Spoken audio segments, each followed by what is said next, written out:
पूछा जाए कैम्ब्रियन युग, चट्टान पूछा जाए धारवाड़। कौन सी चट्टान है? अरावली। अरावली पर्वत प्राचीन वलित पर्वत का उदाहरण। वलित पर्वत का मतलब क्या है? मोटा चट्टान, है ना। दूसरा क्या है? पूर्वी घाट। ठीक। द्वितीय चरण में इसका उद्भव हुआ। युग पूछा जाए कैलिडोनियन युग। और भूसंतति कौन सी है?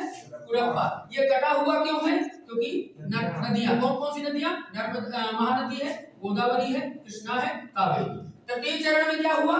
तृतीय चरण में कौन सी चरण? ये तृतीय चरण है। इसमें युग कौन सा है? हर्षियन युग। और भूसंतति कौन सी है?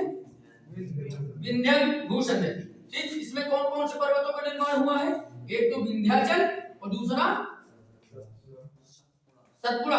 सतपुड़ा और विंध्याचल को भ्रंशित पर्वत भी कहा जाता है। क्यों? क्योंकि दोनों के मध्य एक भ्रंश घाटी है जिससे होकर नर्मदा नदी बहती है। चौथा चरण में किसका निर्माण हुआ है?